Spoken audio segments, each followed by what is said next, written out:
Hi everyone, it's Art with Andrea Burley. Today we're going to do like buildings with perspective. So if you kind of look at this from far away, or if you put it up over your head, you can kind of see some buildings. Do you kind of see like the tops of buildings, kind of like you're laying on the ground and looking straight up at the sky? So I'm going to show you how we do that. It can be tricky. So you'll need a piece of paper, pencil, probably an eraser. I'm going to draw this with a pencil this time and not my black marker, just in case I make a mistake, because it is tricky to get like kind of the shadowing and stuff like that. Okay, so let me switch the camera and we'll get started.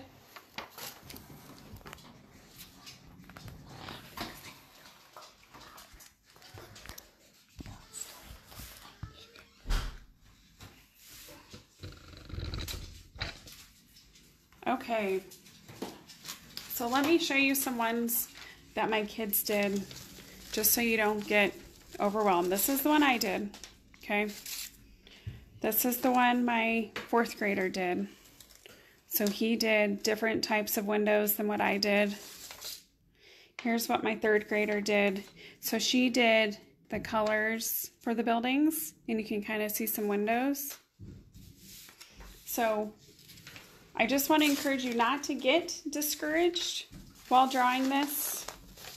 It can be a little tricky. So just take your time, and I will go as slow as I can. Okay, so first thing, you want to find a dot in the middle of your paper. And you're just going to put a tiny dot. Draw really lightly with your pencil. So draw a tiny dot in the middle. Yep, I'm going to have to use black marker for you. You can do it. Okay, so here's my tiny dot. Okay, you're going to keep your paper sideways. And you're going to see where your dot is, and you're going to kind of pretend that you have a circle in the middle. Okay, like this is your focal point. So you're going to take your first line, and you're going to kind of do like a pyramid. Okay, so the smallest, skinniest line will be at the top, and then you're going to go down wide.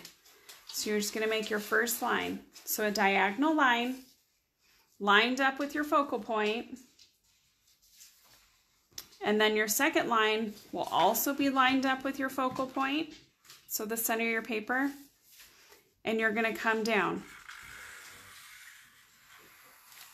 Okay, so you're going to draw basically diagonal lines coming down to the edge of your paper, and you can draw your building line. So we're going to do this around your paper. Some can be wide, some can be skinny, because buildings are all different shapes. So you're just going to look at your point, and you're going to draw your line.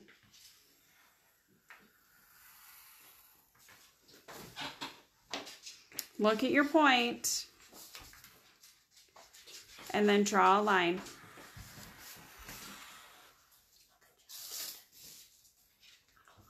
So you're kind of almost going to do your buildings all the way around like there's a circle.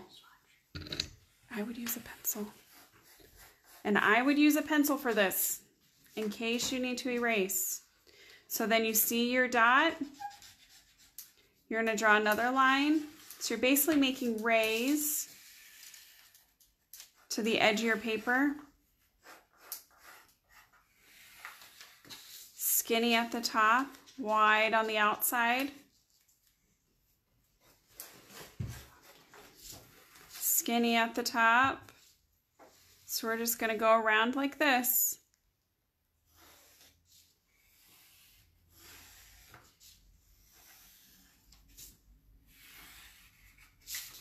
So some can be close together, some can be farther away, some can be shorter. So I'm going to make a short one right here.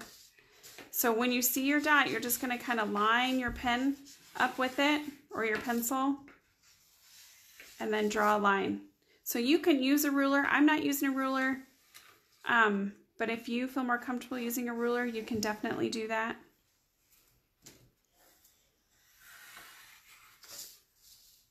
So draw your rays.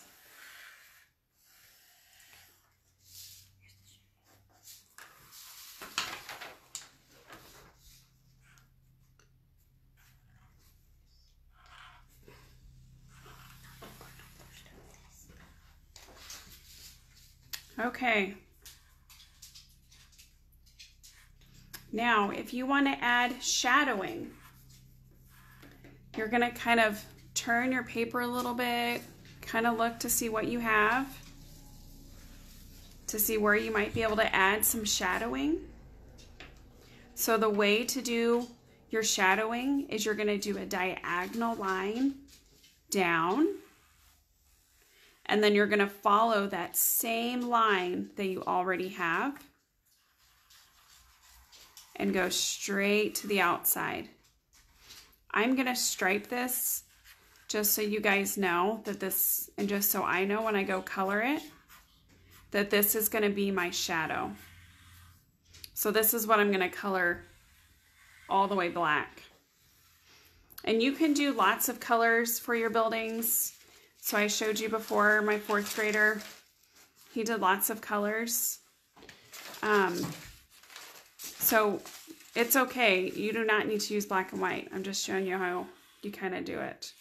So we have this shadow right here. You don't have to do a shadow on all of them. Some of them look good without shadows. I'm seeing one of my other buildings right here, and so my line's already diagonal. I'm just going to make a line straight down. And like I said, all my stripes are going to be my shadow lines. So you might just lightly stripe it with your pencil, so then you know when you go and color it what's going to be a shadow and what's not. I'm going to do a shadow in between my 2 short buildings here. So you do a diagonal down, and then you follow the same line you did with your other building.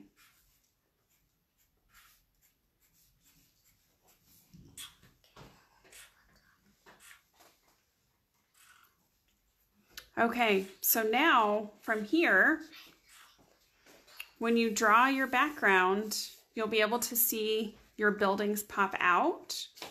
So why don't we do, I don't know if I want to color it with you guys so you can see it or not. Let me show you how to do some windows. I don't like showing you how I color everything because I want you guys to color it the way you want to color it and use the colors you want and take your time. So for windows, I did different types of windows. I did squares all the way down. I did just different lines, and then I colored in different blocks. I did big rectangle windows. I did these kind of like, I don't know, half circle shapes. So you can kind of, this is where it's going to just take more time to do windows.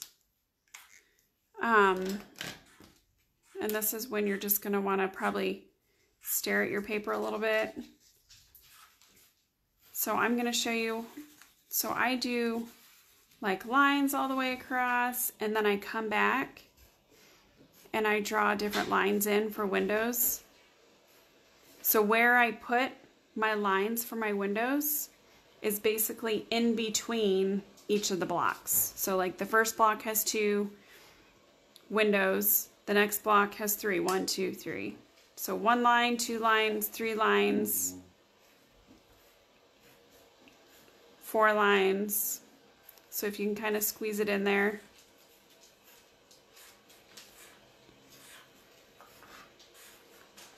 So if you drew diagonal lines going all the way down for your building, then you should be able to get 1 extra line per row for your windows.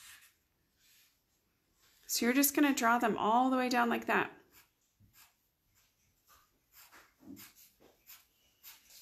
And then you can add, so you can just color in 1 if you want, like 1 window here and there. But this is where you're going to want to just have some fun with different colors and add some detail. So another window I did like half circles. So here's some others. And I just try to add one extra window per row as I go down, just to make it look like it's getting bigger. You can do lots of squares. The squares are so hard because they're just so tedious, but they do look really cool. But if you just want to color your buildings one solid color, do it. It still looks super cool. And then when I did the background, I wanted to do it kind of like, I don't know, like the sun was in the middle and I was looking up. Of course, I probably should have done yellow, orange, red, blue. So just be creative when you do your background. But like I said, once you do your background, you'll be able to see your buildings pop.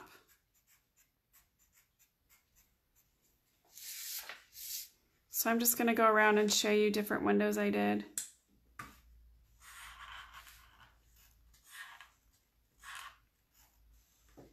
So I feel like with the rectangle windows, you kind of want to do like a prism. Is that a word? But kind of have your lines go diagonal all the way down. So like a trapezoid, I guess.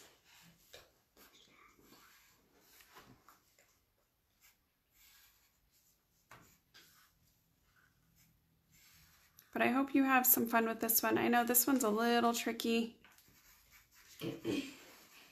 I think tomorrow we're going to have a double video. So we're going to do one that's more simpler, and then we're going to do one that maybe not everyone wants to do. So that's going to be our Wednesday. So I hope everyone can tune in. I'm going to just keep coloring in my buildings here and kind of see what I come up with. So I hope you have fun. Enjoy coloring in your picture. Enjoy using different colors or just all black and white, or coloring in your buildings. So you can see Anna Kate did like swirls. So it doesn't have to be buildings, but if you want it to be buildings, it can. Thanks for tuning in, everyone.